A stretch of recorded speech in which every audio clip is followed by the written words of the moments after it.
Larissa and Dell are then quite a different story to a first home buyer with multiple properties and have just been running and reinvesting. So this was the first property purchased, but in 2023 for 725, just 75,000 under CV in Sandringham. And then what you've done this year has been amazing, and this property is just around the corner from me, and I go drive past it and go in and have a look. And Ladies Mile, I bought this for 876,000 on a 1 million CV, just because it's such a good time to be buying. Run down, and now you can see it was all dated, and added a bedroom, and now it's a fantastic little unit. And every time I drive past, I'm checking it for you. Oh, thank you.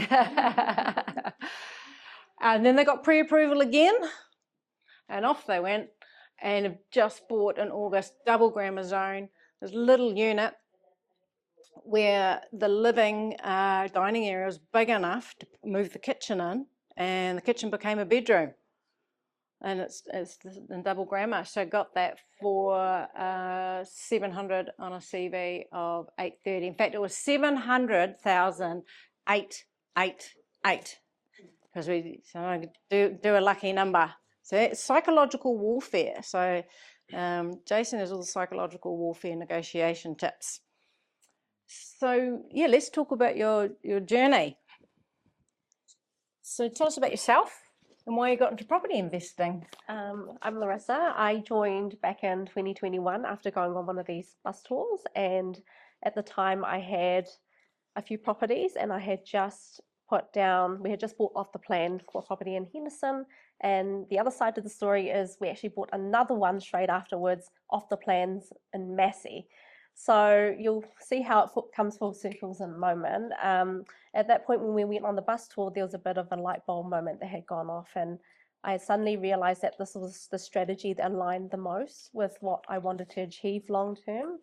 But at the point we had already sort of bought, so we just went and spoke to Jason, and it was actually we're really grateful to Jason, because at that point Jason said, parachute, I remember your exact words, you're like, parachute out of the one that you can, because we had, I think, about 5 working days to get out of the Massey one, and he was like, get out of that one, try and work with us and see what you can achieve there. And because we did parachute out of that one, the developer went into liquidation, and the development never came to light. So you escaped. Yeah. It was a good escape. So that was save number one.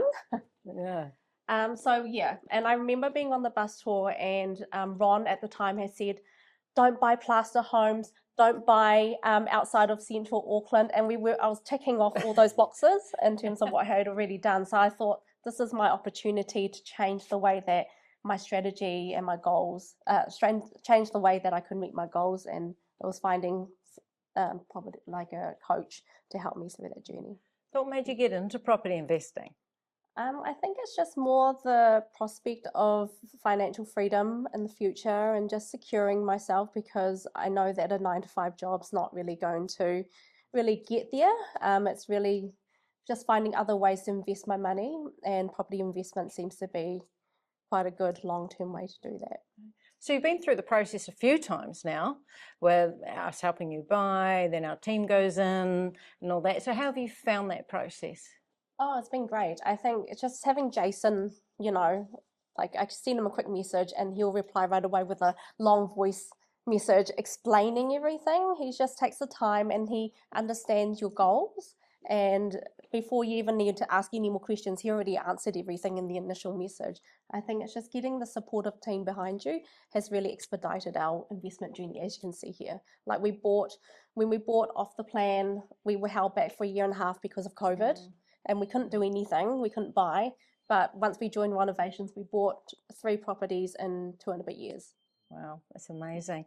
And what's been your biggest learning curve? Expensive lessons, just doing all the things, just not having somebody to guide you through the process. We've learnt the hard way through buying. We would have, if we didn't join Ronovationz or come to the bus tour as we did, we'd have went through with that Massey one, and we wouldn't have lost our deposit, but it would have stopped us from buying any further. So have you found, well, I think we already know how you found working with our mortgage brokers and our agents, that A-team and our builders who just go in and make it happen on day one? Oh, easy. I think it's just having the team behind you that knows your goals and what you're trying to achieve. Satyan and his team has been amazing. Like they've pulled through for us. Like for the Mount Eden one, we gave 1 day unconditional. And little did we know it was so much more complicated than that. And Satyan, who was overseas at the time, pulled an all-nighter to try and get the bank across the line to make it happen for us. Yeah. So it all forms part of, yeah. So everyone sort of goes above and beyond and really looks after 100%. you, like, yeah. And what about the buying process with locating properties and working with our agents? How did you find that? It's great. I think it's just having the knowledge, the agents. So with this one here, it was all thanks to David, because David, who was the agent at the time, he was the one that spent pretty much the whole day trying to convince the vendor's agent to take our offer.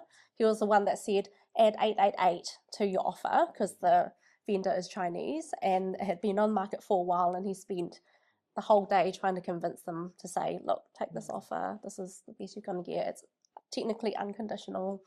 So because of that, because of his role in that, we were able to secure. That's that real value of the agents going in and sort of going in and being our voice and talking to the real estate agent for the vendor. You know, they can sort of go head to head. Recently we did a purchase with Lillian.